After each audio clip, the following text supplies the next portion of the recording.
유동호 양혜정과 복지과를 만드는 사람들.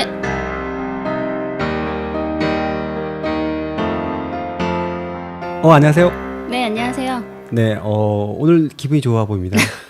배불러서 그런가 봐요. 그래요? 네, 밥을 많이 먹어서. 배부르게 먹고 죽은 사람은 때깔이라도 죄송합니다. 벌써 죽음 얘기를 죽으란 얘기예요? 아니야. 너 죽을래야 눈빛이 왜 그래? 시작부터. 아니 못 해본 게 많아가지고. 그래요? 네. 그래도 많이 하셨잖아요. 뭘요? 여행도 하시고. 네. 더 해야죠. 다음 버킷리스트라고 하는 좀 있습니까? 버켓이요? 미안해요. 제가 뭐 잘못한 거. 네, 아니요. 네. 올해 가기 전에 마지막으로 뭐 하고 싶은 거 있어요? 있는데 여기서 말하기는 좀 말하기 어려워요. 좀 한 거다? 네. 알겠습니다. 네. 유동호 죽이기 이런 거 아닙니다. 저 그렇게 나쁜 사람 아닙니다. 이상호 목조르기 뭐 이런 거 알겠습니다. 절대 그런 분 아닙니다, 우리 양희재 선생님. 그렇죠. 네네네. 오늘 중요한 분 모셨어요. 네. 중요한 분, 네, 항상 중요하긴 한데 다시 두 번째 또 출연을 해주신 바로 분입니다. 그 점입니다. 드문 거잖아요. 저희 방송 초기에 저희 청취자 구독자 수를 늘려주는데 혁혁한 공을 세우신 그죠. 성함 소개해요? 소개해야지. 강원도의 남자. 웬일이니? 기억 안 나시는구나. 왜 그래? 내가 왜 기억이 안 나? 네, 강원남 소장님 모셨습니다.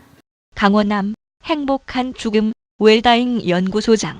안녕하세요. 반갑습니다. 예, 반갑습니다. 네, 반갑습니다. 목소리 막 굵어.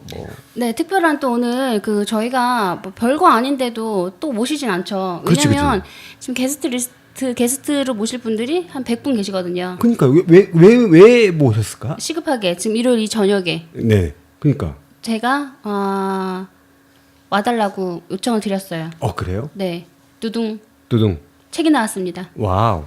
박수 한번 치고 시작해요. 감사합니다. 네네.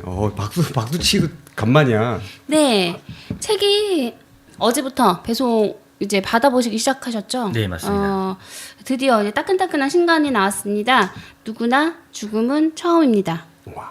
강원남 지음. 이야, 눈이 내 의심스러운데? 네네. 네, 메이드인 출판사에서 메이드. 책이 나왔고, 네. 네, 누구나 죽음 처음입니다. 네.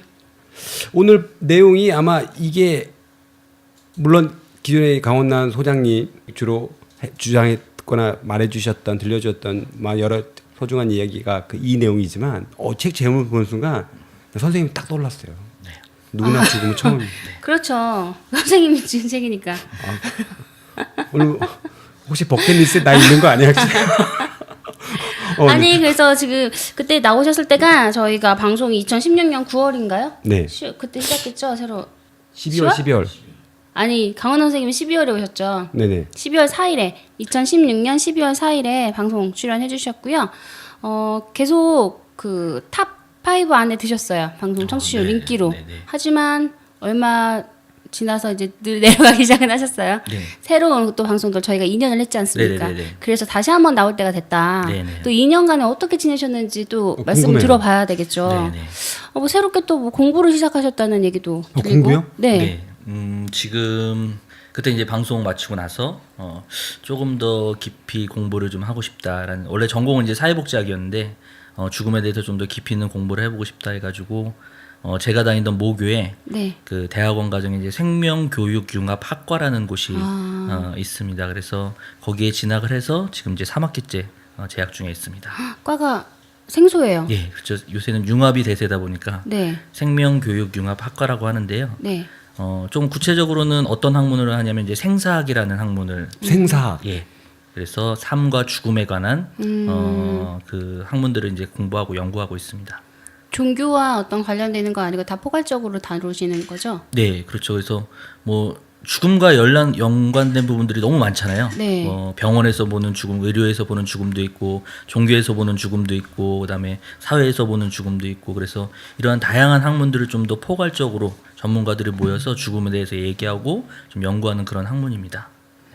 그래서 지금 3학기째를 다니고 있고요. 조금 이제 이 말씀을 드리면 사람들이 이제 되게 생소해하세요. 네. 죽음학이면 죽음학이지 왜 하필이면 생사학이냐. 네.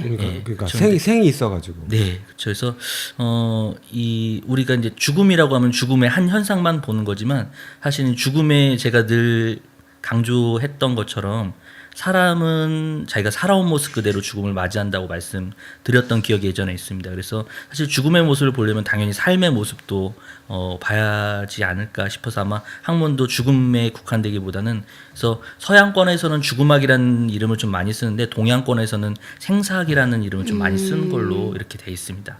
네. 그 학문적으로는 어떻게 분류가 됐어요? 뭐 예를 들면 뭐 의대 의학대학인지 뭐 사회과학대학인지 그렇게 안 나눠져 있는 건가요? 예, 어느 대학원은 예, 안 나눠져 일- 그냥 과? 예. 아 과로. 그래서 일반 대학원에 네네. 하고 있는데 이제 네. 사람들이 조금 궁금해한 게 그러면 도대체 생사학은 철학이냐? 그렇죠. 아니면 아니면 뭐 인문학이냐? 어. 뭐 이렇게 얘기를 해주시는데 뭐 철학적 요소도 굉장히 강하고요. 그다음에 인문학적인 요소도 많은데 저는 점점 공부를 할수록 실용학문이라는 생각이 들어요. 실용. 예.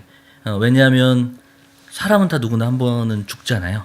그러니까 한 번쯤 써먹어야 되는 거잖아요. 네. 내가 죽음을 맞이할 때, 주위 사람들의 죽음을 맞이할 때, 내가 그때 필요한 생각들이나 기술들이나 이런 것들에서 저는 오히려 공부를 하면서 이게 우리 삶에 꼭 필요한 실용학문이 아닐까라는 생각이 좀 듭니다. 제 나름대로 정의하면. 듣고 보니까 예. 실용 항목 같아요.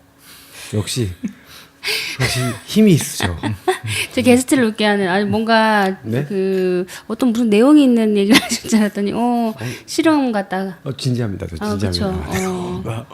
실제적으로 해야 되니까 누구나 한 번은 죽는다. 그때 봐도 누구나 죽음은 처음이라고 했잖아요. 네네. 근데 이 처음을 어떻게 네. 처음인데 어떻게 사람은 죽음이라고 하니까 네. 처음이를 다음에 또 어떻게 할 수 있는 게 아니니까 잘 준비해야 된다. 그렇죠. 고민하거나 또는 다르게 생각하거나 그러니까 어차피 죽을 거니까 대충 살자 뭐 이렇게 하는 사람도 한 번 죽지 두 번 죽냐 여러 가지 말이 있는 것처럼 오늘 그 내용을 좀 할 것 같은데 네. 이 책을 나오기까지 쉬웠나요? 예전에 들었을 때 책 얘기 없었다가 네. 딱 내시니까 개인적으로는 기쁜데 언제 이렇게 준비하셨어요?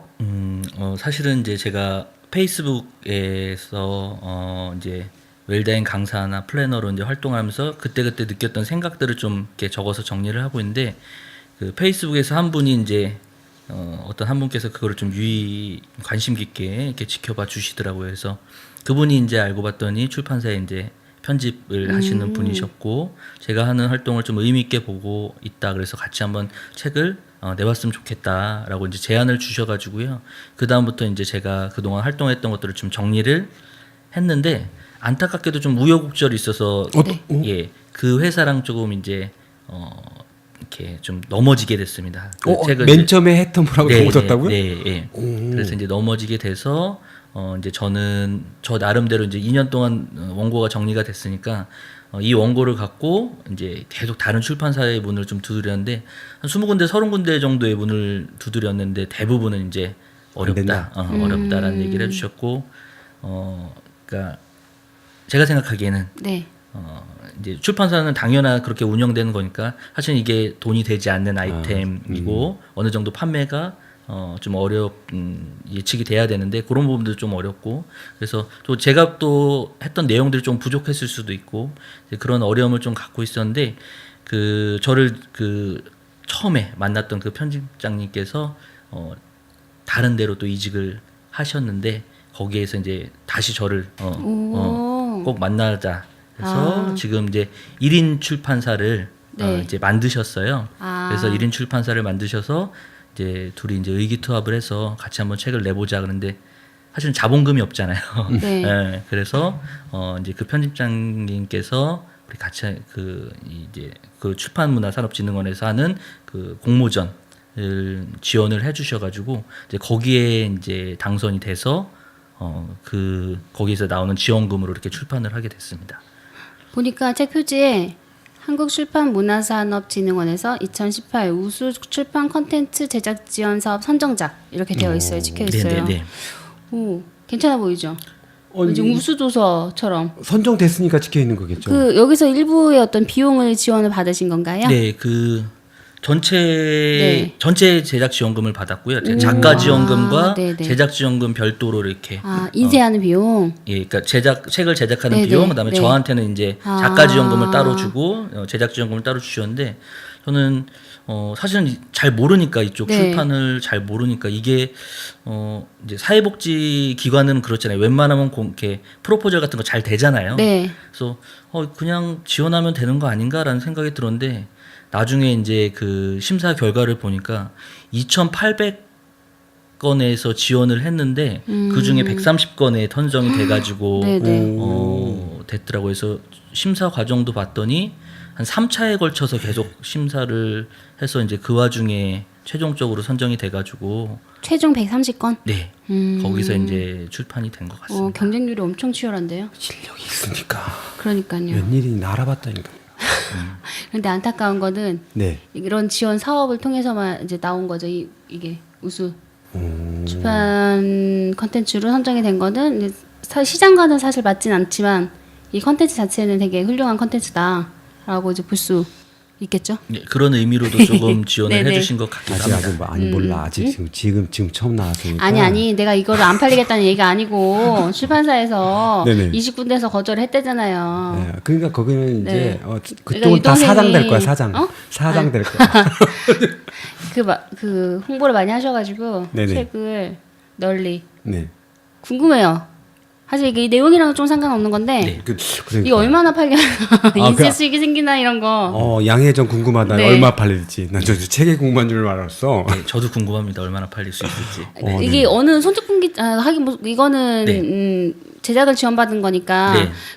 인쇄는 사실 이거 어느 정도 돼요 한 권에? 한 권에 네. 7% 정도. 7%. 네네. 높지 않구나. 네. 근데 통상적으로 대부분의 네. 출판사들이 네. 10%에서 7% 내외로 지급하는 걸로 알고 있고요. 요새는 말씀 들어보니까 출판 시장이 좋지 않아서 네.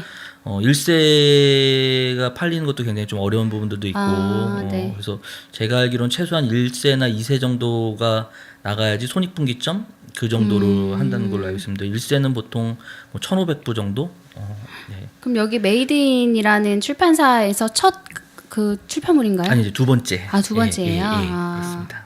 어쨌든 책이 좀 많이 팔려서 좀 팔린다는 얘기는 더 많은 분들이 이제 죽음에 대해서 더 한번 생각을 해보고 이야기를 나눌 수 있는 그 기회가 되는 거잖아요. 네. 그래서 사실 그 강의나 이런 것들도 뭐 쉽진 않잖아요. 많이 활성화되거나 굉장히 뭐 많이 널려 있거나 네.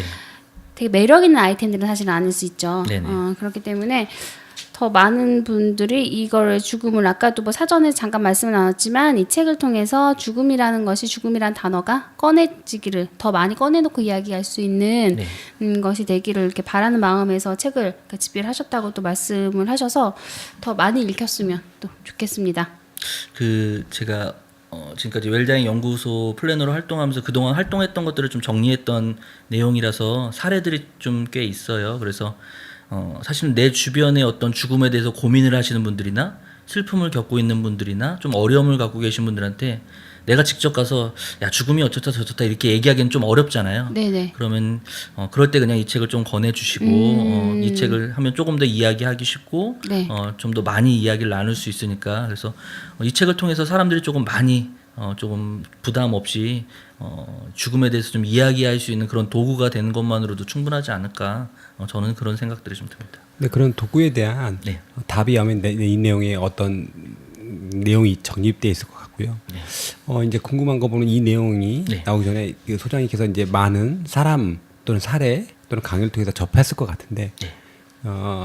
듣고 싶은 건 이제 물론 각자 자기 죽음에 대해서 한 번쯤은 생각할 수 있을 텐데 그래도 어떤 죽음에 대해서 바라보는 시선이 어떤 시선들이 있는지 그분들의 근방에 인접해서 나이 드신 어르신 분이 대부분 있겠지만 좀 듣고 싶습니다. 그냥 뭐 젊은 사람들이 볼 때는 아직 좀 멀게 느껴지긴 하지만 실제적으로 이제 이거에 대해서 이제 바라보는 그분들 강의 듣는 그분들의 생각이 어떤지 좀 궁금하거든요. 지금 여러분께서는 유동호, 양혜정과 복지 국가를 만드는 사람들을 듣고 계십니다.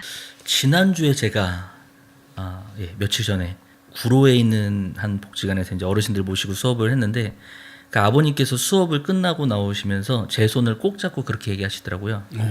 그 이제 제 수업의 주제는 우리가 살아온 모습 그대로 죽음을 맞이한다. 잘 살아야 잘 죽을 수 있다라는 주제를 갖고서 이제 이야기를 나누는데 그 아버님께서 제 손을 꼭 잡으시더니 맞아. 다 살아온 모습 그대로 죽지. 그러니까 이 수업은 젊은 애들이 들어야 돼. 우리는 늦었어. 우리는 삶을 바꾸기엔 너무 시간이 많이 흘렀으니까 오히려 젊은 애들이 이 사실을 알고서 좀 더 행복하고 긍정적으로 즐겁게 살았으면 좋겠어. 라고 젊은 아이들한테 가서 이 얘기를 좀 해달라고 얘기를 해주시더라고요. 그래서 이제 늘 얘기한 거지만 우리 한 속담에 다음 생이 먼저 올지 내일이 먼저 올지는 모른다고 하잖아요. 사실 죽음이라는 게 꼭 노인들의 일뿐만 아니라 사실은 당장 우리에게 일어날 수 있는 누군가의 일일 수도 있기 때문에 꼭 나이 드신 분들만 준비하는 게 아니라 사실은 이 죽음을 통해서 우리 삶을 좀 다시금 되새겨볼 수 있는 젊은이들한테도 사실 필요한 공부들이 아닐까라는 생각들이 좀 들고요. 요새는 또 젊은 친구들도 너무 안타깝게 삶을 마감하는 네네. 경우들도 많아서 뭐 자살이라든지 고독사라든지 또 참 마음 아프지만 우리 아직까지도 치유가 되지 않고 있는 세월호 사건의 그 유족들이나 그 친구들조차도 굉장히 상처받으면서 삶을 마감한 친구들이 많아서 꼭 죽음이 노인들의 일뿐만 아니라 젊은 사람들의 일일 수도 있구나 그런 생각들이 좀 듭니다. 뭐 젊은 흔히 말했던 네. 상대적으로 젊은 분을 대상으로 강의는 있었나요? 뭐 대학생들이라든지 뭐 고등학생들 대상으로 이제 뭐 특강 형식으로 일회성 정도로는 진행을 하고 있고요. 뭐 어르신들처럼 이렇게 다회기적으로는 진행을 하진 않고 한 적은 없습니다. 아직. 네, 주로 노인분들이 하시는 거고 아까 뭐 사례에서 말씀하셨지만 젊은 친구들이 들어야 된다라고 네. 얘기했는데 실제로 저희 기관에서 이제 강원호 선생님 모셨을 때 2번을 진행을 했었어요. 그 당사자분들 빼고는 그 2번 진행한 게 그 장애분들의 부모님들, 연세가 좀 많으신 분들 그 부모님들 하고 그다음 직원 했었는데 직원들이 이제 30, 40대, 20대도 있고 30, 40대가 이제 제일 많았는데 직원들 교육 받았을 때 반응이 되게 좋았어요. 반응이 좋고 그리고 사전연명의료의향서도 그때 이제 장례의향이나 이거에 대해서 설명을 해주셨었어요. 교육 때 저희 기관에서 오셨을 때. 그래서 사전연명의료의향 그 법이 올해 이제 시작이 됐죠. 시작되면서 저희가 거기에서 계속 강원남 선생님 그 교육 이후에 그런 부분들이 이어져서 사전연명의료의향서에 대한 더 알아보고 저희가 또 공부를 했고 부모님들 대상으로 다시 한번 그 등록하고 상담받는 그 기회를 또 가졌었는데 꽤 많은 직원들도 거기 관심 갖고 사전연명의료의향서를 썼어요. 그래서 저도 그때 작성을 하고. 그래요? 네. 그래서 실질적으로 뭔가 내 죽음을 내가 계획하거나 내 죽음에 내가 조금 관여할 수 있거나 이런 거 이제 일부분이긴 하지만 그런 부분들에 대해서도 선생님이 이제 강의 교육 모셔가지고 그 교육을 듣고 그 이후로도 저희가 지금까지 이어져서 그런 부분에 논의나 뭐 추가적으로 더 진행되는 사업들이 조금 더 있었죠 저희 기관은. 지금 방금 말했던 양희 선생님 말했던 사전연명 뭐 그 관련된 내용이 있었는데 그거에 대해서 혹시 오늘 어떻게 생각하십니까?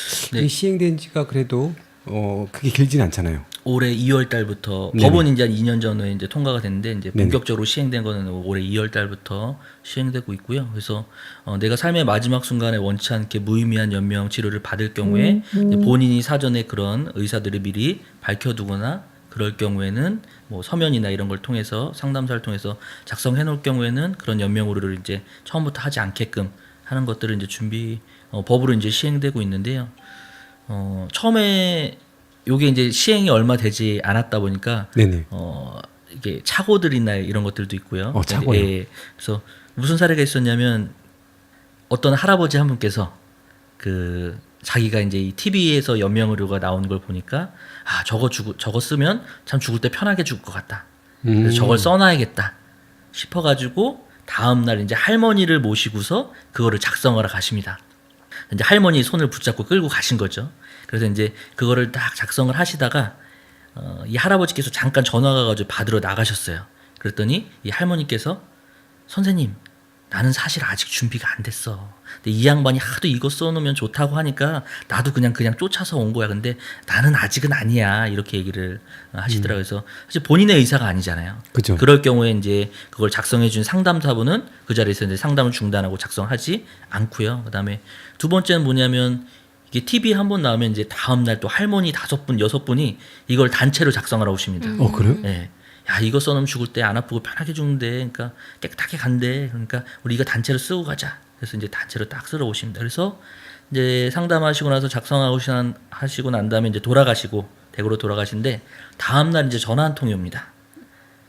선생님, 저 어제 그거 단체로 쓰러 갔던 할머니 중에 한 명인데, 아유, 남들은 다 쓰는데 나만 안 쓰면 괜히 욕심 있는 것처럼 보이니까 나도 썼지. 근데 집에 와서 생각해 보니까 아직은 아닌 것 같아. 그러니까 내 거는 그냥 없던 걸로 해줘요. 그러고서 이제 파기를 요청하시는 경우도 있고, 그래서 그럴 경우는 이제 철회가 가능하거든요. 이제 다시 방문하셔서 그럴 경우에. 그래서 우리가 언젠가부터는 삶의 마지막 순간에 더 살고 싶어하는 게 욕심처럼 보이는 그런 우리 시대인 것 같아요. 그래서 그런데 제가 봤던 임종하시는 분들의 대부분 이야기들이나 모습들을 보면 사실은 사람은 끝까지 살고 싶어하는 게 본능이거든요.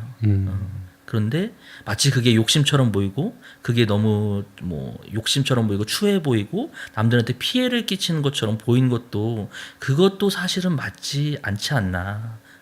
그건 어떻게 보면 인간의 본능을 끝까지 거스르는 행위인데 이성적으로는 내가 그렇게 해야 된다고 생각이 들지만 우리의 본능을 거스르는 건데, 그래서 저는 지금 최근 들어서는 이 연명의료 중단이 마치 이것만 작성해 놓으면 삶의 마지막을 깨끗하게 정리할 수 있는 것처럼 이제 약간 매스컴에서나 언론에서도 존엄사의 완성, 연명의료 결정 이렇게 얘기를 하시는데 꼭 그런 게 아니라 우리가 이 마지막에 삶의 순간을 존엄하게 맞이기 위해서는 존엄한 삶이 먼저 있어야 되잖아요. 그런데 그 존엄한 삶에 대해서는 아무 얘기도 하지 않다가 마지막에 이것만 깨끗하게 끊어내면 된다라는 그런 논리가 좀 어떻게 보면 폭력이 될 수도 있기 때문에, 그래서 그런 부분들은 저희가 조금 주의해야 되지 않을까. 물론 환자의 자기결정권을 존중해야 되는 부분들도 있지만 어떻게 보면 우리가 깨끗하게 가야 된다는 폭력을 또 하고 있는 건 아닌가.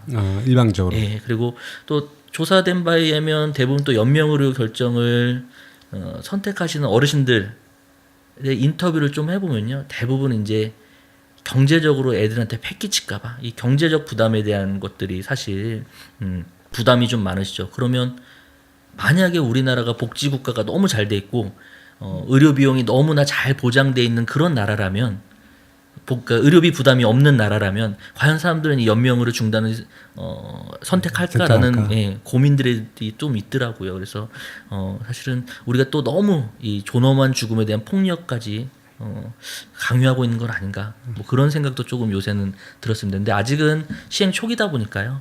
좀 더 지켜보고 아마 좀 더 많은 토론들이 일어나고 좀 더 많은 이야기들이 일어나지 않을까라는 생각들이 듭니다. 옆에 있는 질문이긴 한데, 예를 들어서 이제 정신 장애가 있는 부모는 이제 대리인 부모님이라든가 결정하면 되는 건가요? 그래서 본인이 이제 의사를 밝힐 수 없으니까 그럴 경우에는 이제 의사 2명과 의사 2명. 예, 그래서 이제 혼자 판단을 내면 오진이 있을 수가 있잖아요. 그러니까 부모님 자기가 막 작성하고 할 수도 있으니까. 그래서 의사 2명과 그다음에 이제 부모님, 가족 2명이 합의를 해서 이렇게 하는 걸로 하고 있습니다. 이게 저도 의료비 쪽은 이렇게 많이 생각을 안 했고, 사전연명의료의향서를 홍보하거나 설명하는 안내 자료에 보면 그 사망 전 들어간 의료 비용을 이렇게 숫자로 써놓은 자료들이 꽤 있어요. 그랬을 때 그래 했는데, 저는 사실은 이제 의료비 문제보다는 내가 소생할 가능성이, 그러니까 기계에 의존하지 않고는 소생할 가능성이 없는데 어떤 튜브들을 막 달고 있는 내 모습은 엄청나게 싫은 거죠. 그리고 인간이 그런 아프지 않은 사람들 그냥 봤을 때 무의식 상태라고 봤지만 이 사람들이 어떤 고통을 느낄지 통증을 느낄지는 우리가 사실 잘 모르는 거잖아요. 그랬을 때 그 삶이 엄청 고통스러울 수도 있겠다. 굳이 자연적으로 이제 호흡이 잘 안 되고 뭐가 구강 섭취도 제대로 안 된 상태에서 기계 의존해서 연명하고 싶진 않다라는 그런 차원에서는, 왜냐면 병원에서는 어떻게든 살려내는 게 병원의 윤리, 최고의 그 윤리적인 거잖아요. 어떤 목적이잖아요. 수명 연장, 생명 연장이. 그렇기 때문에 기계 의존해서 이렇게 살려는 내는데, 근데 또 선생님 말씀 듣고 보니까 그 의료비 부분, 사실 국가 차원에서도 그럴 수 있겠다라는 생각이 드는 거예요. 왜냐면 건강보험에서 나가는 그 재정 지출이 엄청나게 줄어들 수 있겠죠. 그래서 지금 뭐 가장 뭐 쉬운 예로는 평생 쓰는 병원비의 절반을 죽기 한 달 전에 쓰고요. 평생 쓰는 병원비의 3분의 1을 뭐 죽기 3일 전에, 25%를 죽기 3일 전에 쓴다고 하는 것처럼. 그래서 우리가 케이블 TV를 보면서 제일 많이 나오는 광고가 뭐냐면 보험 광고잖아요. 네.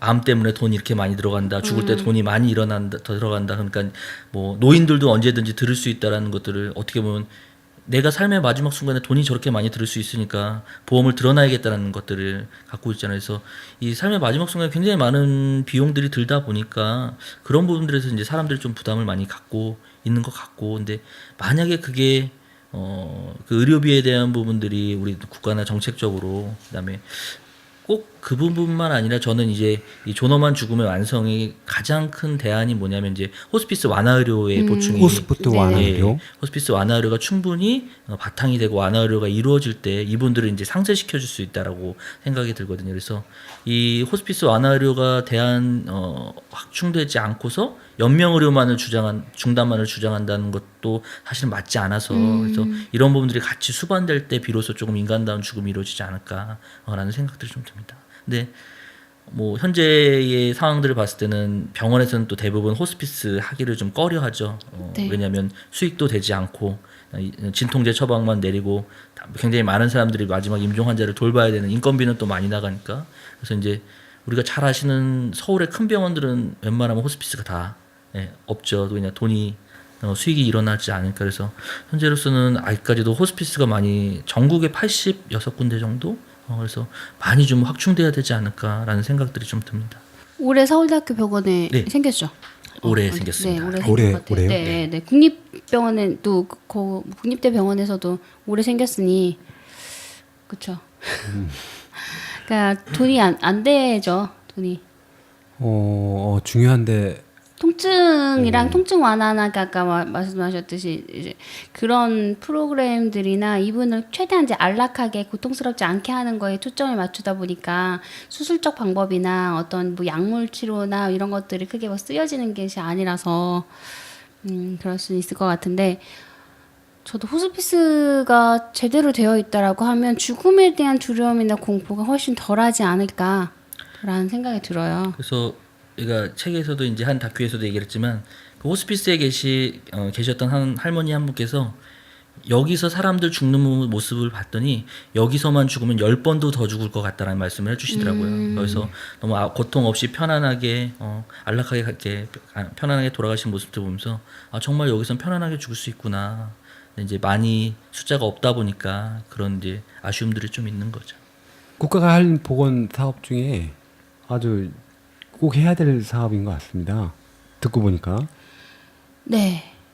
그래서 연관돼 있다 보니까 책의 서평이나 이게 주로 이제 그 추천 글에 관련되어 있는 분들이 많이 호스피스나 이런 데서 많이 해주셨더라고요. 한국 호스피스 완화의료학회 회장님이나 뭐 나눔과 나눔 저희 방송도 출연해 주셨죠. 사무국장님, 그리고 각당복지재단, 또 마리아 작은 자매회, 여기서 호스피스 영성연구소, 이런 곳에서 또 서울 추모공원 장례기사분 하고 북칼럼니스트, 이런 다양한 분들이 추천사를 써주셨는데, 또 본격적으로 또 책에 대해서 구성이 어떻게 되어 있는지 한번 좀 여쭤보려고 해요. 네네. 네, 왜요? 궁금해요. 너무 스포일러 많이 들어가도 네네. 되는 건가요? 그럼요. 괜찮은 거예요? 제 마음이에요. 네, 알겠습니다. 그래서 책이 그 제목대로 누구나 죽음은 처음입니다. 네. 근데 첫 번째가 뭐 열리는 게 사람은 살아온 모습 그대로 죽는다. 이게 이제 전에 2016년에 출연해 주셔서 주로 해주셨던 그 내용의 말씀이었던 것 같아요. 네. 그리고 잘 살고 계신가요? 3장이 당신 뜻대로, 당신 그대로. 4장 가장 마지막까지 남는 것. 5장 들숨과 날숨 사이. 6장 삶이라는 숙제. 그리고 마지막에 보니까 좋은 죽음을 위한 웰다잉 체크리스트 이런 것까지 해놓으셨더라고요. 그래서 이런 구성에 대해서 어떤 맥락이나 목적을 가지고 이렇게 구성이 돼 있는지 좀 말씀을 주시면 저 책은 반드시 읽어야겠다. 그러니까 지금 그 선생님의 그 이번에 이제 방송은 책을 잘 설명해 주시고 누구나 죽음은 처음입니다. 이 책을 이거는 정말 읽어봐야 될 필독서구나라고 생각이 드시게끔 설명해 주셔야죠. 점점 눈에 부담감을 많이 드는데 갑자기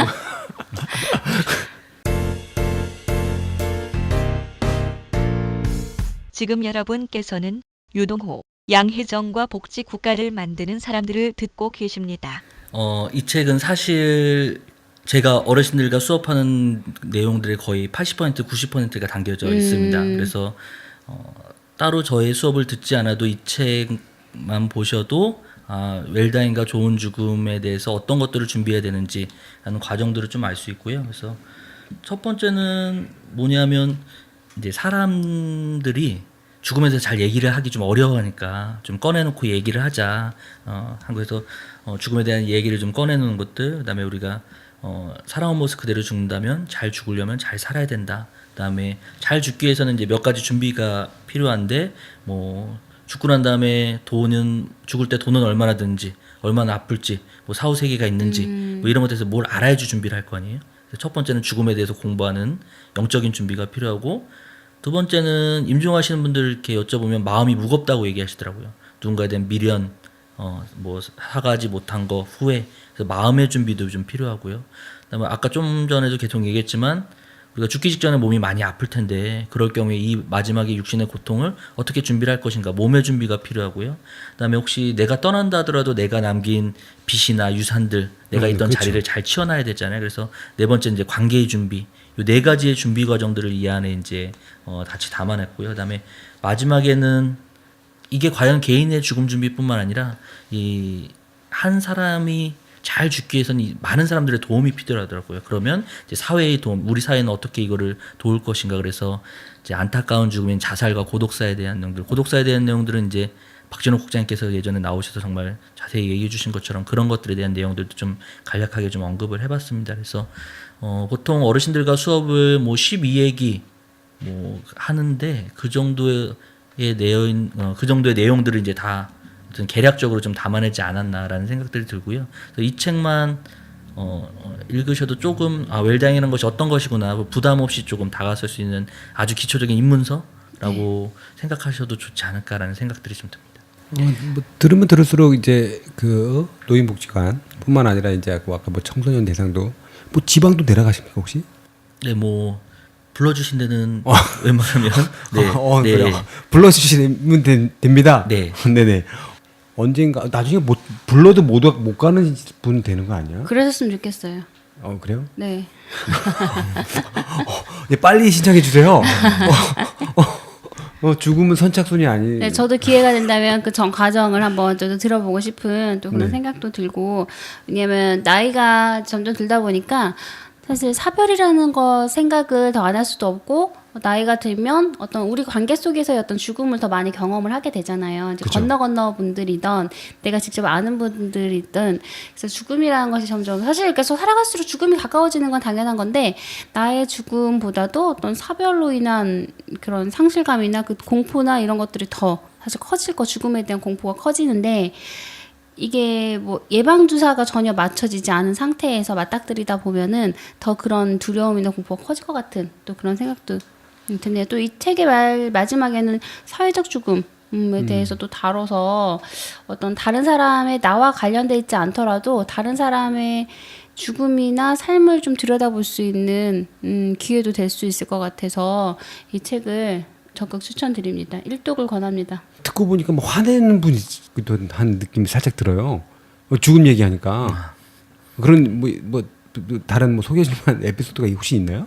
네, 뭐 몇 달 전 일인데 몇 달 전에 네, 있었어요? 몇 달 전에 이제 경로당에 수업을 갔다가 사실 이제 한 부류의 어르신들은 이제 수업을 들으시고 한 부류의 어르신들은 이제 옆에서 이제 고수업을 치고 계셨는데 이 고수업을 치는 어르신들께서 자꾸 죽는 얘기하니까 듣기 싫다, 나가라. 그래서 이제 화를 버럭 내시고서 이제 막 저한테 이제 삿대질을 그래서 저도 이제 당황해서 이제 결국 그날 수업을 다 못하고 돌아왔는데 사실은 집에 와서 곰곰이 생각을 해보니까 경로당의 어르신들은 좀 더 연세가 많으시고 몸이 좀 더 편찮으신 분들이 사실은 많다 보니까 오히려 죽음에 대한 두려움이나 이런 것들이 더 크실 수도 있지 않을까. 그러니까 오히려 이런 언급되는 부분들이 조금 더 부담스럽게 다가오지 않으셨을까라는 생각들이 들더라고요. 그래서 제가 주로 가는 데는 이제 노인복지관이나 문화센터다 보니까 그곳에는 좀 건강하시고 자기 발로 복지관에 오실 수도 있으시고 그다음에 경제력도 어느 정도 있으시고 그다음에 글도 읽으실 줄 알고 쓰실 줄 아시는 분들이 있는 반면에 사실은 뭐 경로당에서는 경제적으로 어려우실 수도 있고 문해 능력이 좀 떨어지신 분들도 아프신 분들도 있으셔서 그런 분들에 대한 또 좀 더 눈높이에 다가설 수 있는 커리큘럼을 또 어떻게 개발해야 될까 그런 고민들도 좀 가지고 있습니다. 아직까지도 그런 것 같아요. 매스컴이나 이런 데서는 워낙 자극적인 어떤 그 살인 사건, 자살, 그리고 최근에는 또 그 저임금 어린 노동자들이 산업재해로 사망하는 경우, 그런 위험한 환경에 놓으면서 이런 것들이 계속 하다 보니까 죽음에 대한 또 다양한 어떻게 보면 엄청나게 자극적으로 막 쏟아지고는 있는데 실제로 우리가 맞이하는 죽음에 대해서는 아직까지도 불길한, 그러니까 죽음을 입 밖에 꺼내면 왠지 그 죽음이 빨리 올 것 같고 굉장히 불길한 걸로 사실 여겨지는 것 같아요. 그래서 그 어르신들은 특히 이제 경로당에 보신 분들이 복지관이나 이런 데 계신 분들, 연세가 조금 더 많으신 분들이 거동이 불편해서 인근의 경로당만 이용하시는 경우가 많으신데 좀 그렇지 않을까. 그래서 정말 아까 말씀처럼 젊은 세대에서부터도 더 죽음에 대해서 좀 공부도 하고 꺼내놓고 정말 얘기할 수 있고 내 죽음도 준비할 수 있고 해야 되지 않을까 또라는 생각이 드네요. 그래서 아까 처음에 얘기로 다시 돌아가 보면 이거를 제가 혼자 할 수가 없더라고요. 혼자 할 수 없다. 네, 그래서 생사학이라는 학문이 어르신들의 심리에 맞는 심리학 전공자도 있어야 되고요. 교육학 전공자도 이 어르신들에 맞는 컨텐츠를 개발해야 되고요. 그다음에 상담을 하시는 분들도 이걸 섞어서 어떻게 잘 이야기를 할 수 있는지도 기술이 좀 있어야 돼요. 그래서 이게 점점 하면 할수록 나 혼자 할 수 있는 일이 아니라 각계에 계신 많은 분들이 함께 도와주셔야 돼서 만들어내야 되는 일이구나라는 생각들이 좀 듭니다. 제가 알기로는 아직도 그 웰다잉 연구소 혼자 계시죠? 네, 혼자 있습니다. 아직까지 외롭게 또 혼자 또 하고 계시네요. 최근에 보면 또 웰다잉 교육 저도 지나가다 사실 이거 크게 관심이 없다. 이제 강원도 선생님 만나고 저희가 또 초청해서 강의 듣고 이러면서 관심을 좀 더 갖게 됐는데 플랜카드나 이런 데서 무슨 구청에서도 막 하고 뭐 웰다잉 교육, 웰다잉 강사 뭐 이런 식으로도 많이 홍보가 되는 경우들을 종종 봐요. 그랬을 때 혹시나 강원도 선생님이 이렇게 보면 이제 아니거든요. 활동하시는 분들이 점점 늘어나는 것 같아요. 이거 어떤가요? 네, 요새 체감상 좀 더 이 죽음에 대한 그래도 관심들이 좀 많아지셔가지고 또 연명으로 결정법 이후로는 이게 많이 사람들의 관심도 많아지시고 다행히 이제 이것들에 대해서 좀 더 이야기를 나누고 함께 교육할 수 있는 부분들이 또 늘어나고 있고요. 그다음에 굉장히 훌륭하신 많은 강사분들이 이제 활동하고 계시고 많은 곳에서 이제 이야기를 나눠주고 계십니다. 근데 제가 이제 조금 안타까운 건 안타까운죠. 이 강사 같이 활동들을 하면서 안타까운 부분들은 잘 죽을 수 있는 준비가 자기 혼자만 될 수도 없잖아요. 사실은 이 마을에서도 도와줘야 되고요, 사회에서도 도와줘야 되고요, 나라에서도 도와줘야 되는 부분들이 있어서 이 잘 죽는 준비를 개인에 대한 책임으로 전가하지 말고 우리가 이 사회나 마을이나 국가는 과연 이 사람들이 잘 죽기 위해서 뭐를 도와줘야 될 건가. 그래서 이런 좀 정책이나 아니면 복지적 관점이나 이런 것들에 대해서 좀 같이 좀 이야기를 해주시면 어떨까. 그러니까 뭐 연명치료 안 하고 뭐 유언장 써놓고 이게 잘 죽는 거의 준비가 아니라 그러면 우리 옆집 할머니가 돌아가실 때 우리가 뭘 도와줘야 될까? 뭘 해주면 좀 잘 돌아가실 수 있을까? 이런 것들을 좀 같이 해주시면 좀 더 풍성해지지 않을까라는 생각들이 듭니다. 사회적으로나 아니면 정부 차원에서의 어떤 부분은 뭐가 더 필요할까요? 호스피스가 가장 시급하긴 하겠죠. 아까 들었던. 네. 박진호 국장님께서도 와서 얘기를 해주셨지만 너무 비참하고 안타까운 죽음들이 너무 많이 일어나고 있어서 그래서 제가 엊그제 지난번에 한번 이야기 나눴을 때는 국장님하고 얘기 들었을 때는 이번 여름에 이제 너무 폭염이 심해서 사실은 현재 지금 이렇게 무연고로 돌아가신 분들의 숫자가 장례식 숫자가 굉장히 늘어나고 있다. 그래서 이 고독사나 자살에 대한 부분들, 그다음에 또 취업이 되지 않아서 굉장히 좌절하고 있는 젊은 친구들, 이런 부분들에 대해서 저희가 결국에는 이제 죽음의 모습이 곧 삶의 모습이더라고요. 그러니까 이 사람의 삶을 잘 살 수 있게 도와주면 사실 죽음의 모습도 좋아질 수 있지 않을까. 그래서 굉장히 이 죽음에 대해서 공부를 하면 할수록 삶과 떼어놓을 수가 없구나 라는 생각들이 좀 듭니다. 그렇기 때문에 좀 복지적 관점이나 네. 이런 것들에 관심도 필요하지 않을까 생각이 듭니다. 듣고 보니까 이제 생사학이라고 왜 생자가 붙어 있나 한 가지 좀 이해가 됩니다. 이 강원남해에서 죽음이란 왜 이런 키워드를 하나 보통 이것을 하면 주변의 지인이라든가 좀 가족분이라든가 어떻게 생각할지 진짜 궁금하긴 하거든요. 제가 작년 아주 인상적인 경험이 하나 있었는데, 네. 제가 이제 전국을 다니면서 어르신들하고 많이 뭐 죽음에 대해서 이야기를 하고 있는데, 작년에 제가 저희 부모님을 모시고 수업을 했습니다. 부모님이요? 네. 쉽지 않은데. 그러니까 저희 부모님이 계신 곳에서 제가 교육을 의뢰를 해서 이제 제가 거기서 8회기 정도를 교육을 했는데, 이제 아들이 교육을 하신다니까 이제 궁금하셨나 봐요. 그래서 네. 어머님 아버님도 참여를 하시겠다 네. 라고 해서 이제 첫 회기부터 끝까지 이제 같이 와서 수업을 들어주셨는데, 그때 마음이 조금 다르더라고요. 이 수업을 하면서 정말 우리 어머니의 죽음, 아버지의 죽음에 대해서 나도 떠올리고 이분들이 죽음을 잘 준비할 수 있게끔 내가 도와드려야 되는구나라는 생각이 좀 들어서, 물론 그 전에도 이제 어르신들과 같이 죽음에 대한 이야기를 나눴지만, 이게 우리 부모님에 대한 것들이 이렇게 같이 수업을 하니까 좀 더 저 자신도 좀 와닿고, 이게 어떤 감정적인 동요도 좀 있었고 흔들리는 부분도 있었고, 그렇지만 또 이런 부분을 제가 좀 더 이런 부분을 도와드려야 되는구나, 나조차도 가족한테 사실 이런 말을 좀 더 적극적으로 꺼내고 해야 되지 않겠구나라는 생각들이 들고요. 그래서 수업을 마치고 난 다음에 아버님께서는 사실 네가 무슨 일을 하고 다니는지 잘 몰랐다. 그렇죠. 그래서 너가 뭐 죽음에 대해서 어르신들에 대해서 얘기를 하고 다니는데 네가 혹시 함부로 얘기하고 다니면 어떨까, 어떻게 하나 조바심도 나고 걱정이 됐다. 그런데 이제 수업을 마치고 나니까 우리 아들이 하는 일이 좀 더 의미 있다라는 얘기, 지지를 많이 해주셨고요. 네네. 그래서 아버지 본인 당신조차도 자기 이제 어떻게 살아야 될지를 좀 고민해봐야겠다라는 말씀들을 해주셔서 개인적으로 굉장히 좀 의미 있었던 그런 시간이었던 것 같습니다.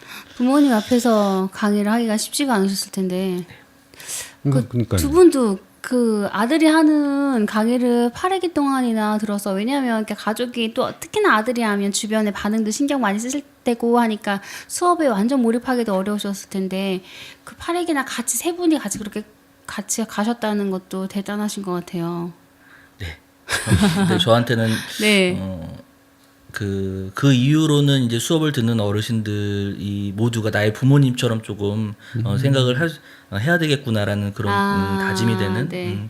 그런 생각들이 들어서 사실은 좀 더 애틋해지는 것 같아요. 그래서 수업 마치고 나면 뭐 이러면 안 되지만 네. 뭐 어르신의 손이라도 한 번 더 잡고 네, 가시는 마지막 분 나가실 때까지 좀 더 인사드리고, 그래서 어쩔 때는 정말 마지막 인사가 되는 경우도 있어서 좀 더 좀 저희가 하는 활동의 좀 계기점이 됐던 것 같습니다. 네, 부모님들은 어떠세요? 책에 대해서? 아직 못 보신 거 아니에요? 이제 실물은 아직 못 보셨고, 네. 제가 이제 내일 이제 부모님께 배송을 해드려야 될 텐데 굉장히 좀 자랑스러워 하시더라고요. 그러실 것 네. 같아요. 사인해서 주셔야죠. 네, 그렇습니다. 메모 편지를 쓰셔가지고 저도 책 가지고 왔습니다. 어제 와서 책이 어제 받아서 오늘 또 사인을 받으려고 가지고 왔습니다. 아직 사인 몇 번 하셨어요? 네. 하셨어요. 아깝다. 처음 했어야 되는데. 나중에 유명해지면 팔려고요. 몇 번 앞에 있는 걸 다 이렇게. 네. 네, 너무 솔직하신 것 같아요. 그럼에도 불구하고 아까 여러 가지 준비하신 분 얘기했습니다. 근데 왠지 또 이제 우리가 이제 스스로 준비하겠지만 외롭지 않게 주변이 어떻게 하는가. 저 같은 경우도 하면 왠지 저는 제가 뭐 잘 살아온 건 아니니까 되게 미안해하는 사람한테 어떤 말을 주거나 뭐 비디오라든가 어떤 그 편지라든가 남겨야 되는 게 아닌가 그런 생각을 옛날에 좀 했었거든요. 너무 미안한 거야. 그 사람 만나지도 못하고 어딘지 찾지. 내가 유명인도 아니니까 해가지고 내가 누구한테 마지막으로 이제 그 사람이 보든 안 하든 그런 생각이 있는데 이런 것도 다 죽음에 관련된 준비하는 과정이라고 보면 되는 건가요? 네, 그렇죠. 그래서 얼마 전에도 이제 크게 보도가 됐지만 이제 그 노년유년에서 활동하시던 아버님께서 네네. 이제 생전 장례식을 하셨던 것들이 굉장히 화제가 됐고 사실은 저희 같이 생사학을 공부하는 사람들 입장에서는 굉장히 인상 깊었던 우리나라에서도 저런 사례가 있을 수 있구나. 근데 그 아버님께서 너무 밝은 모습으로 그다음에 더 인상적이었던 건 자기랑 사이가 좋지 않았던 그 분들까지도 같이 모셔서 함께 화해하고 노래 부르시고 이렇게 즐겁게 삶을 좀 마무리하겠다는 모습들이 굉장히 인상 깊어서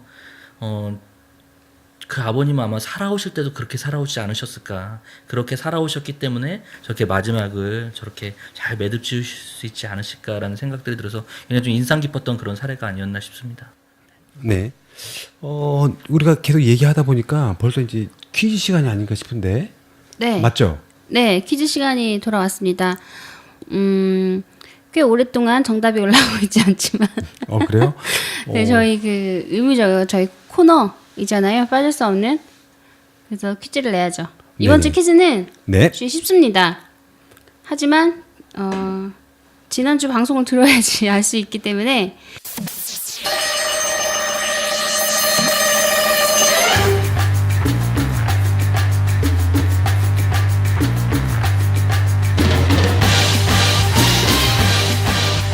지난번 그 방송에 그 출연하신 분은 송환웅 국장님이셨는데요. 그죠. 어느 단체 소속인지 몇 번 여러 번 얘기했었어요. 사실 방송에. 네네. 그래서 그건 금방 맞출 수 있습니다. 네, 본인이 이제 비주얼 때문에 네, 그죠? 국장이 되셨죠. 홍보국장, 대외협력 국장을 하게 된 이유가 네. 비주얼. 비주얼 때문에. 네네. 이번에 선물이 바뀝니다. 어떤 건데요? 이제까지 책이 뭐가 나왔죠? 나라는 부유한데 왜 국민은 불행할까?였나요? 복지국가를 만드는 사람들 네네. 하고 전에 내가 만드는 공적연금 그것도 있었죠. 여러 번 책 읽고 번갈아가면서 갔는데요. 네네. 따끈따끈한 신간으로 저희가 이거 드문데 이거 그럼요. 벌써. 웬일이야. 여기에서 방송 출연해 주신다고 하니까 네네. 메이드인 출판사에서 네네. 그 또 협찬도 해주셨고요. 그리고 특별히 그랬어요? 또 여기 피디님께서 구매를 하실 거예요. 그래서 좀- 올해는 네네. 2018년 퀴즈 방송까지는 이 책으로 나갑니다. 눈빛이 막 떠는데. 네, 구입하신답니다. 네. 구입하실 거예요. 아직도 구입을 안 하셨대요. 웬일이야. 하셨어요? 네. 할 거라고요? 네, 하신대요. 네. 하여튼 눈빛 계속 떨긴 한데 하신다니까. 네네. 그거 가지고 이거 진짜 신간 진짜 한 번쯤은 특히 이제 아까 그 저자인 우리 강원남 선생님께서 말씀해 준 것처럼 이 내용을 그렇게 아까 여러 가지 몇 주에 걸쳐서 있는 강의를 이해할 수 있을 것이다라고 하니까 봤는데 역시 이러면서 뭘 봤다고요? 책 안 읽으셨잖아요. 오고 있다니까. 이 그냥 사이에 이거 지금 봤다고요. 급하게 보신 거죠? 네네. 제목이랑. 네. 느낌이 어떠세요? 좀 착하게 살고 싶어요. 일단. 그래요? 어머. 네네. 지금 잠깐 이렇게 보고서는 그런 느낌 굉장히 교훈선의 책이. 그게 아니라 그러니까 어떻게 죽음을 준비한다는 건 뭐냐면 나를 다시 태어나게 하는 것 같아요. 그래서 아까 제가 생사가 아니라 생이 있는 이유가 내가 죽음을 준비하다 보니까 어떻게 살아온 것이 다시 반복되는 거예요. 그렇게 안 느껴졌나 보구나. 전 아직 읽지 않아서 함부로 내용을 얘기하고 싶지 않습니다. 그래요? 네. 그 눈빛이 저 죽이려고 하는 것 같아요. 네네. 이렇게 뭐 저희 컨텐츠나 이런 것들을 좀 이렇게 살펴보긴 했는데 실제로 이 추천사 써주신 분들 말고 다 읽으신 독자들도 있으실 것 같아요. 그럼 반응이 어떠셨나요? 책을 읽어주신 분들이 속속들이 이제 반응이 도착을 하고 있는데 네. 좀 눈물을 흘렸다는 반응이 조금 있고 그러니까 슬프다는 왜냐하면 그건 저의 이야기가 아니라 여기서 이제 임종을 준비하시는 분들 맞이하신 분들의 이야기이기 때문에 그런 것들이 조금 더 본인이 갖고 있던 사별에 대한 경험들이나 이런 것들이 왔기 때문에 좀 눈물 지었다라는 감정도 있으시고 그다음에 또 가장 직접적인 코멘트는 야 잘 살아야겠다 이런 대답을 해주신 분들도 있어서 그래서 네. 앞으로는 나온 지 얼마 되지 않아 가지고요 아직은 네. 좀 더 많은 이야기도 좀 들어봐야 되지 않을까라는 생각이 듭니다. 이 책이 저희가 2년은 좀 안 된 것 같은데 이 책이 나올지는 몰랐는데 막상 나왔던 건데 그 당시하고 지금하고 그래도 이 책을 난다해서 좀 차이가 있나요 혹시? 그 사실은 이 책을 내야 되는지 말아야 되는지 고민이 되게 많았어요. 그래요? 예, 그 제가 쓰면 쓸수록 모른다는 생각이 많이 들더라고요. 너무 겸손한 표현 아니에요? 그래서 저랑 비슷한데. 그 얼마 전에 그 공부의 신 강성태라는 분이 네네. 그 자기만의 학습법을 이렇게 인터넷에서 얘기를 해줬는데 자기가 한 시간 수업을 듣고 나서 A4 용지 한 장을 앞에 둔 다음에 자기가 아는 거를 다 써보래요. 그래서 한 시간 동안 배웠던 걸 다 써보면 자기가 뭐를 모르는지 안다 그러더라고요.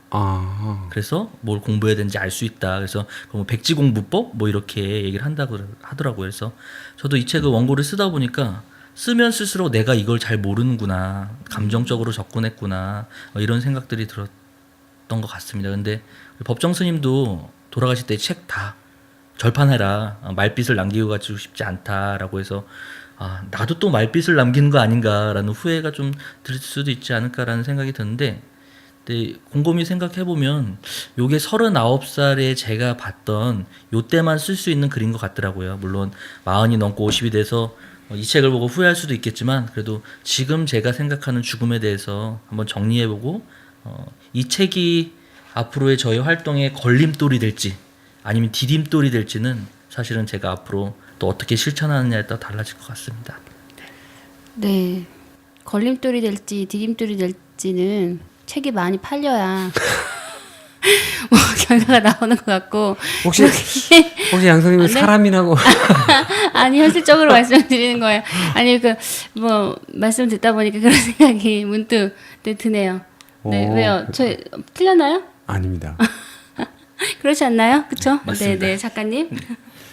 전반적으로 저도 이제 그 소장님 책을 딱 본데 혹시 여기에서도 다루지 않는 부분이 있는 건가요? 네, 여기서 다 이야기를 못한 부분들이 사실은 좀 있기도 하고요. 그래서 네네. 개인적으로 저는 좀 관심이 많은 데가 사후세계에 대한 네. 사후세계에 대한 이야기들 좀 많이 나누고 싶었는데 사후세계에 대한 이야기들이 사실은 누군가한테는 굉장히 미신적인 요소가 될 수도 있고 충분히 그럴 수 있죠. 신앙을 갖지 않은 네네. 가지신 분들한테는 이렇게 비춰질 수가 있는데 제가 사후세계에 대한 얘기를 좀 더 하고 싶었던 건 뭐냐면 사후세계가 굉장히 우리 삶의 모습과 연관이 돼 있더라고요.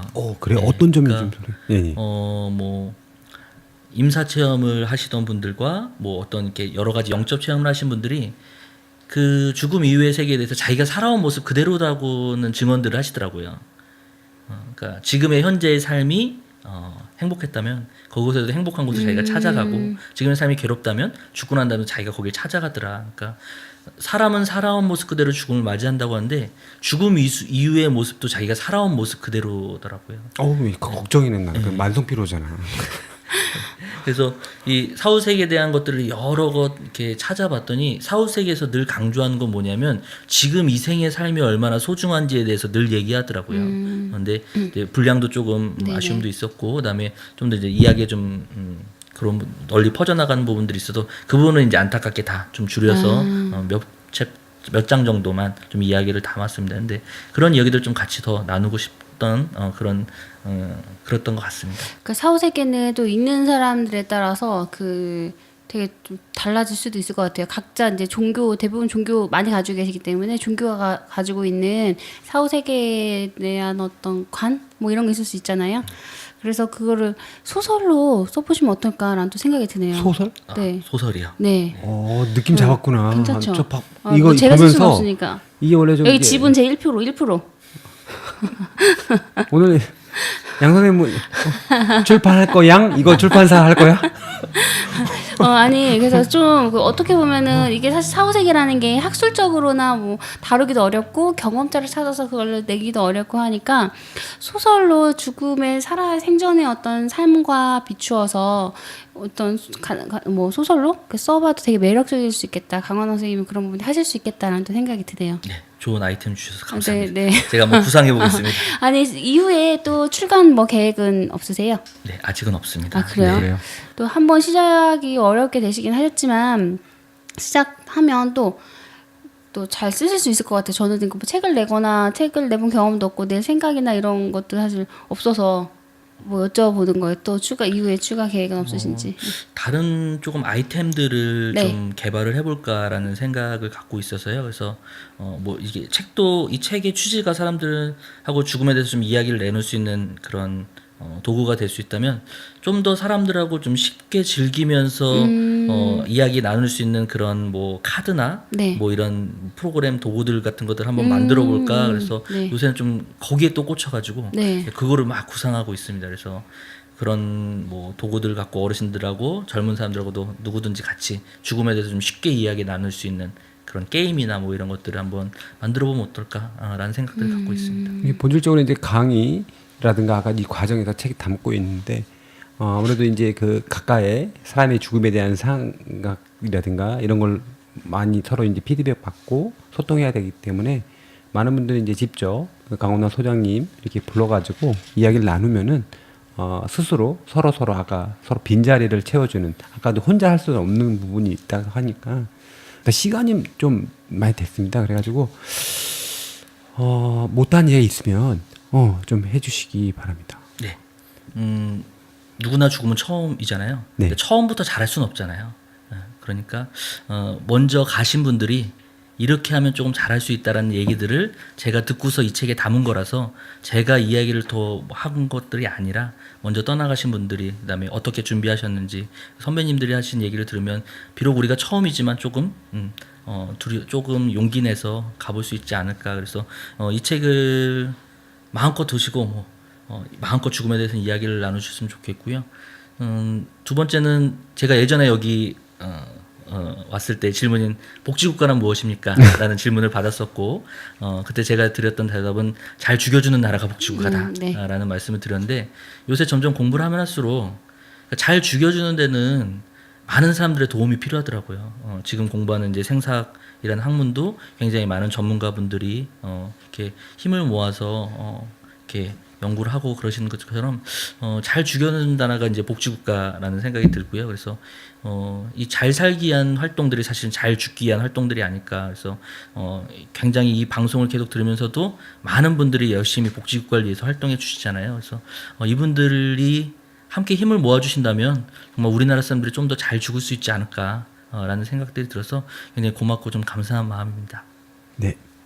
네, 제가 추천사로 좀 대신 해볼까 해요. 사실 강원남 선생님을 처음 뵌 게 2013년인가 14년에 처음 뵙고 그때 생소했어요, 저도. 왜냐하면 저희가 이제 세상을 바꾼 사회복지사에서 사회복지사의 연쇄 자살건을 다루실 때 이분이 오셔서 약간 이른 시위 때 사용되는 어떤 퍼포먼스나 죽음과 관련돼 있는 것들을 같이 참여를 해주셨어요. 그런 부분으로서 참여해주시고 처음 접하게 됐고 또 웰다잉 플래너라는 그 사무소를 2014년도에 설립을 하시면서 웰다잉 이런 것들에 대해서 좀 더 관심을 갖게 되는 계기가 됐고 그 계기로 이제 저희 기관 안에서도 특강 형태로 이제 강의가 진행이 됐는데 또 팟캐스트로 2년 전에 만나 뵙고 또 지금 책을 들고 나오시니까 제가 뵌 5년 동안 그래도 그러니까 선생님이 되게 이 외로운 사실 길이잖아요. 그죠. 아까 부모님들 말씀을 잠깐 들었지만 부모님들도 대단하신 것 같아요. 뭔가 아들이 뭔가를 하는데 알 수가 없는 거죠. 그 종합사회복지관에 있다가 그만두고 나름 이제 안정된 직장이라고 사회복지학과 나와서 했는데 연구소라고 했는데 혼자 있는 연구소고 이렇게 여기저기 강의 다니시고 힘들게 이러시는데 그런 과정을 딱 보다가 또 하나 그런 선생님이 계속 하셨던 하고 싶은 이야기가 한 권의 책으로 나왔다는 거에 대해서 저는 되게 그 5년 동안 그냥 뭐 가까이서는 아니지만 그러니까 뵀던 걸로 너무 좋고요. 그래서 그 추천사 중에 저는 이 부분이 그 박사라는 그 북칼럼니스트 분께서 써주신 이야기로 오늘 그 방송에 저의 소감을 좀 대신하고 싶습니다. 우리는 죽는 순간까지 끝끝내 죽음 그 자체만은 알 수 없다고 믿는다. 그렇지만 삶은 죽음의 연속이다. 저자는 우리가 외면해온 이 진실을 나직하고 따뜻한 목소리로 들려준다. 잘 죽겠다는 말은 다시 말해 잘 살겠다는 말. 그 두렵지만 선명한 진실이 이 책 안에 있다. 다른 무엇보다도 이 강원남 소장님이 말씀해 주신 거 잘 죽여지는 대한민국 됐으면 하길 바랍니다. 감사합니다. 네, 감사합니다. 감사합니다.